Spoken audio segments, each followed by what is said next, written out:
नमस्कार, one India Hindi में आपका स्वागत है। मैं हूं शिखा धोरिया। बिहार की सियासत में एक और बदलाव देखने को मिला है। 2018 में नीतीश कुमार से अलग होकर अलग पार्टी बनाने वाले शरद यादव अब लालू यादव के साथ शुरू हुई उनकी 25 साल पुरानी राजनीतिक दुश्मनी भी खत्म हो गई है। जी हां, पूर्व केंद्रीय मंत्री शरद यादव और लालू यादव एक बार फिर से एक हो गए हैं। शरद यादव ने अपनी पार्टी का लालू प्रसाद यादव के साथ विलय कर दिया है। शरद यादव ने अपनी पार्टी लोकतांत्रिक जनता दल का राष्ट्रीय जनता दल में विलय का ऐलान किया है। बिहार के पूर्व मुख्यमंत्री लालू प्रसाद यादव के आवास पर शरद यादव ने इसका ऐलान किया। उन्होंने इस कदम को विपक्ष की एकता को बढ़ाने की दिशा में पहला कदम बताया। शरद यादव ने कहा कि हमारी पार्टी का आरजेडी में विलय विपक्ष की एकता की तरफ पहला कदम है। इसमें हमने अपनी पहल कर दी है। पूरे देश के विपक्ष के एक होने के बाद ही बीजेपी को हराया जा सकता है। शरद यादव ने कहा कि बिहार का आने वाला भविष्य तेजस्वी यादव है। ये विलय जो है वो व्यापक एकता के लिए पहला कदम है।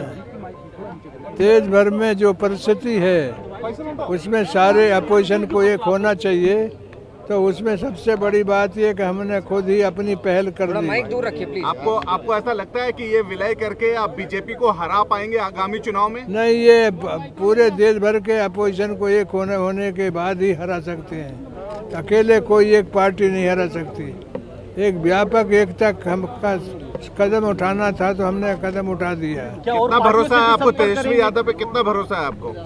पूरा भरोसा है, पूरा भरोसा है। और आने वाला भविष्य जो है वो बिहार का तेजस्वी यादव है। देश भर में रोल क्या रहेगा? आपका रोल क्या रहेगा राजनीति में?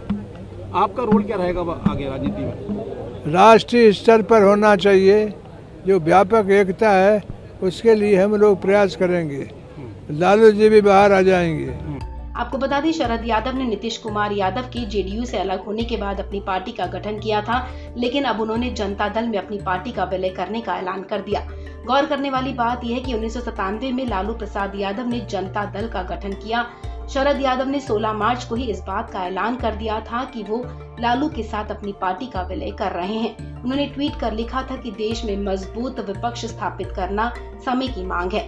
मैं इस दिशा में न केवल बिखरी हुई तत्कालीन जनता दल बल्कि अन्य समान विचारधारा वाली पार्टियों को एकजुट करने के लिए लंबे समय से काम कर रहा हूं और इसलिए अपनी पार्टी एलजेडी का आरजेडी में विलय करने का फैसला किया है। और आपको बता दें कि आज शरद यादव ने अपनी पार्टी का आरजेडी में विलय कर दिया है।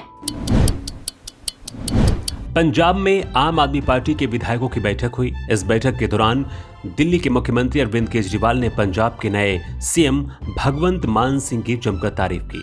केजरीवाल ने इस दौरान कहा कि कैबिनेट मंत्रियों को बड़ी जिम्मेदारी मिली है। इसके साथ ही विधायकों को नसीहत भी दी।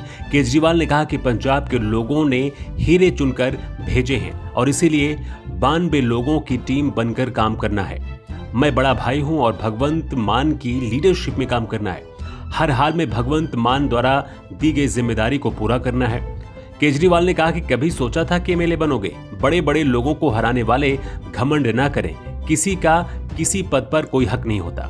अरविंद केजरीवाल ने क्या कुछ कहा है, सुनिए।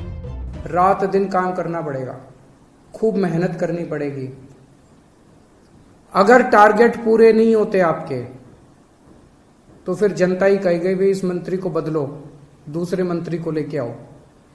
हो सकता है थोड़ा सा बुरा लगे उस टाइम, लेकिन मजबूरी है, काम तो करना पड़ेगा। मान साहब जो भी टारगेट देंगे वो मान साहब के टारगेट भी पूरे करने पड़ेंगे। मैं पहले दिन का मान साहब का भाषण सुन रहा था जब उन्होंने सारे एमएलए को कहा था कि चंडीगढ़ में मत बैठना। बहुत सही कहा था। होता क्या है कि जब हम जब बन जाते हैं तो फिर ये घोड़ा गाड़ी बंगला इसकी आदत पड़ जाती है। ये बहुत बुरी आदत है। चंडीगढ़ में बिल्कुल नहीं बैठना। हमारी पार्टी का एक एक कार्यकर्ता, हमारी पार्टी का एक एक एमएलए, हमारी पार्टी का एक एक मंत्री लगातार 24 घंटे जनता के बीच में घूमेगा, गलियों में जाएगा, मोहल्ले में जाएगा, पिंड में जाएगा, लोगों की बातें सुनेगा। मैंने सुना है कि कुछ विधायक अपने जो मंत्री नहीं बन पाए वो दुखी हैं। हमारी 92 सीटें आई हैं, मंत्री 17 ही बनेंगे। ऐसा नहीं है कि जो विधायक मंत्री नहीं बने वो किसी से कम है। पंजाब के लोगों ने एक एक हीरा चुन के भेजा है इस बार, एक एक हीरा है। आप लोग एक एक हीरा हो, हर एक में बड़ी अच्छी अच्छी लियाकत है। लेकिन हमें ये 92 लोगों की, 92 लोगों की एक टीम की तरह काम करना है।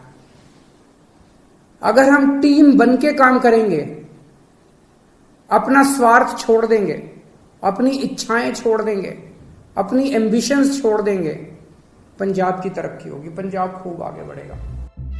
इस बैठक के दौरान सीएम भगवंत मान ने कहा कि जनता ने बहुत बड़ा बहुमत दिया है, जहां हम जा भी नहीं पाए वहां भी जनता ने भारी बहुमत से जिताया है। ऐसे में अब हमारा फर्ज है कि हम कोने कोने में जाएं, जहां समस्या है, जहां मुद्दा है, वहां हमें जाना है। हमें ये नहीं देखना है कि यहां से हमें वोट कम पड़ी है या फिर ज्यादा पड़ी है। हम सबके सीएम हैं। भगवंत मान ने कहा कि फिलहाल 25,000 नौकरियों की हमने आदेश दिए हैं और 1 महीने में वो हो जाएंगी। हो सकता है कि आपके पास इन नौकरियों के लिए लोग सिफारिश लगवाने आएंगे, लेकिन अगर आपने ऐसी कोई भी सिफारिश की तो फिर आप किसी और का हक मारोगे। भगवंत मान ने कहा कि पैसे तो बहुत सारे लोग कमा जाते हैं, अगर आपके एक सिग्नेचर करने से किसी का चूल्हा जलता है या किसी का स्वास्थ्य का काम होता है तो इससे अच्छा कुछ नहीं हो सकता। कई बार मेरे पास स्पेशल किट्स आते थे और मैं कहता था कि उनका मजाक ना उड़ाया जाए, पता नहीं किस वेश में नारायण मिल गए। कुछ शिकायतें मिली हैं कि लोग खराब शब्दावली का प्रयोग कर रहे हैं। भगवंत मान ने कहा कि हम ये करने नहीं आए। 4 राज्यों में जीत के बाद बीजेपी में मंथन का दौर जारी है, लेकिन ये मंथन जीत का नहीं बल्कि सीएम किसे बनाया जाए इसको लेकर चर्चाओं का दौर गर्म है। अब बीजेपी मणिपुर में सीएम फेस बदलने की तैयारी में है। मणिपुर में सीएम की रेस में 3 नाम चल रहे हैं, इसलिए बीजेपी ने तीनों को दिल्ली तलब कर लिया है। आरएसएस समर्थित युवनाम खेमचंद सिंह मुख्यमंत्री की रेस में आ गए हैं। खेमचंद सिंह पिछली विधानसभा में विधानसभा स्पीकर थे। बीजेपी नेतृत्व ने दिल्ली बुला लिया है। खेमचंद के अलावा पार्टी ने मौजूदा मुख्यमंत्री एन बीरेन सिंह को भी दिल्ली बुलाया है। साथ ही मुख्यमंत्री की रेस में शामिल विश्वजीत सिंह को भी दिल्ली बुलाया गया है। ऐसे में माना जा रहा है कि खेमचंद सिंह मौजूदा मुख्यमंत्री एन बीरेन सिंह और विश्वजीत सिंह को कड़ी टक्कर दे रहे हैं। केंद्रीय वित्त मंत्री निर्मला सीतारमण और किरण रिजिजू मणिपुर में अगले मुख्यमंत्री के नाम का ऐलान कर सकते हैं। हाल ही में हुए चुनाव में एक बार फिर से पूर्ण बहुमत हासिल करने के बाद बीजेपी प्रदेश में लगातार दूसरी बार सरकार बनाने जा रही है। सूत्रों की माने तो बीजेपी नहीं चाहती कि एन बीरेन सिंह और विश्वजीत सिंह के बीच तनाव बढ़े, लिहाजा इस टकराव को खत्म करने के लिए पार्टी खेमचंद को प्रदेश का मुख्यमंत्री बना सकती है। आपको बता दें कि भारतीय जनता पार्टी ने हाल ही में 5 राज्यों में हुए विधानसभा चुनाव में जबरदस्त प्रदर्शन करते हुए 4 राज्यों में जीत दर्ज की है। हालांकि उत्तर प्रदेश में योगी आदित्यनाथ एक बार फिर से प्रदेश की कमान संभालेंगे, लेकिन बाकी के 3 राज्यों में प्रदेश का अगला मुख्यमंत्री कौन होगा इसको लेकर सस्पेंस अभी भी बरकरार है। भारतीय जनता पार्टी का शीर्ष नेतृत्व इस पर लगातार मंथन कर रहा है। मणिपुर में मुख्यमंत्री पद के लिए 3 दावेदार हैं। ऐसे में बीजेपी 2024 को ध्यान में रखकर सीएम फेस का ऐलान करेगी। हिजाब विवाद मामले में फैसला सुनाने वाले कर्नाटक हाईकोर्ट के तीनों न्यायाधीशों को कर्नाटक सरकार की तरफ से सुरक्षा देने का फैसला किया गया है। मुख्यमंत्री बसवराज बोम्मई ने कहा कि हिजाब विवाद पर फैसला देने वाले कर्नाटक हाईकोर्ट के तीनों न्यायाधीशों को मौत की धमकी मिलने के बाद वाई श्रेणी की सुरक्षा दी जाएगी। आपको बता दें कि खबर आई थी कि जजों को जान से मारने की धमकी मिली है। इस मामले में पुलिस ने 3 लोगों के खिलाफ मामला भी दर्ज किया है। इसके बाद रविवार को बेंगलुरु में अपने आवास के बाहर मीडिया से बात करते हुए बोम्मई ने कहा कि हमने हिजाब पर फैसला देने वाले तीनों जजों को वाई श्रेणी की सुरक्षा देने का फैसला किया है। उन्होंने कहा कि मैंने महानिदेशक और आईजी को विधान सौधा पुलिस स्टेशन में दर्ज शिकायत की पूरी जांच करने का निर्देश दिया है, जिसमें कुछ लोगों ने जजों को जान से मारने की धमकी दी थी। 3 जजों में चीफ जस्टिस ऋतुराज अवस्थी भी शामिल हैं। मुख्य न्यायाधीश के अलावा 3 न्यायाधीशों की पीठ में जस्टिस कृष्णा दीक्षित और जस्टिस खाजी एम जया बुनीसा भी शामिल हैं। बोम्मई ने जजों को धमकाने के 3 आरोपियों के खिलाफ सख्त कार्रवाई की भी बात कही है। घटना की निंदा करते हुए बोम्मई ने कहा कि समुदाय के पक्ष में होना धर्मनिरपेक्षता नहीं है, ये सांप्रदायिकता है, मैं इसकी निंदा करता हूँ। उन्होंने कहा कि हम सभी को एक साथ खड़ा होना चाहिए। आपको बता दें, वाई कैटेगरी में 11 सुरक्षा कर्मी तैनात होते हैं। इसमें 1 या 2 कमांडो और 2 पीएसओ भी शामिल होते हैं। वहीं वाई प्लस कैटेगरी में 11 सुरक्षा कर्मियों के अलावा एस्कॉर्ट वाहन भी रहता है। 1 गार्ड कमांडर और 4 गार्ड आवास पर भी तैनात होते हैं। गौरतलब है कि पिछले मंगलवार को कर्नाटक हाईकोर्ट ने शिक्षण संस्थानों में हिजाब पर प्रतिबंध को चुनौती देने वाली विभिन्न याचिकाओं को खारिज करते हुए कहा था कि हिजाब पहनना इस्लाम की एक जरूरी धार्मिक प्रथा नहीं है। देश में दक्षिण पश्चिम बंगाल की खाड़ी और अंडमान सागर पर गहरे दबाव का क्षेत्र बना हुआ है। इसके चलते इन इलाकों में एक बड़ा चक्रवात आने की संभावना है। मौसम विभाग ने इस चक्रवात को आसानी नाम दिया है।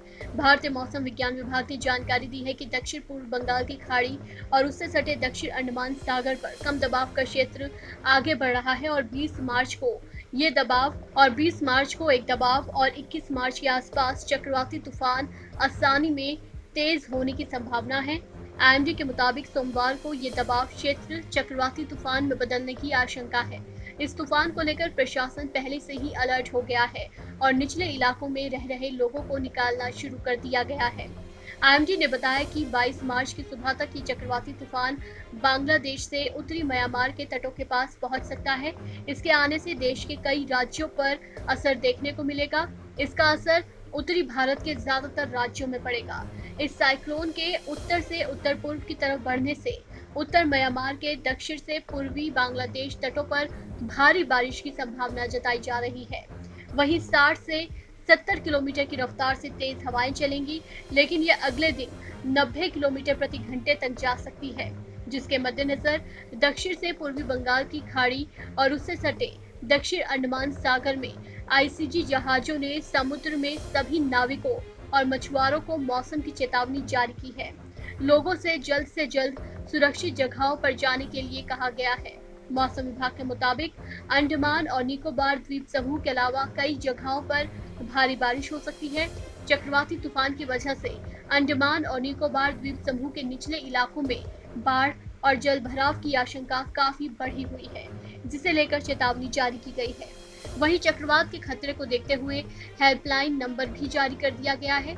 चक्रवात की स्थिति में 03192245555 या फिर 232714 और टोल फ्री नंबर 1800-345-2714 पर फोन कर मदद ली जा सकती है। प्रशासन ने मछुआरों को 19 से 22 मार्च तक समुद्र में या उसके पास न जाने की सलाह दी है। संभावित चक्रवात आसानी के लिए भारतीय तटरक्षक बल के एहतियाती उपाय जारी हैं। एनडीआरएफ की टीमों को संवेदनशील इलाकों में तैनात कर दिया गया है। बता दें कि जलवायु की दृष्टि से मार्च चक्रवात का मौसम नहीं माना जाता है। अप्रैल और मई में चक्रवात के आने की संभावना ज्यादा होती है। मार्च में समुद्र ठंडा होता है और सौर ताप बहुत ज्यादा नहीं होता, लेकिन इस बार प्रचंड गर्मी का असर चक्रवात को समय से पहले लाने का कारण बन रहा है। इस खबर में फिलहाल इतना ही। तमाम अपडेट्स के लिए बने रहिए वन इंडिया के साथ।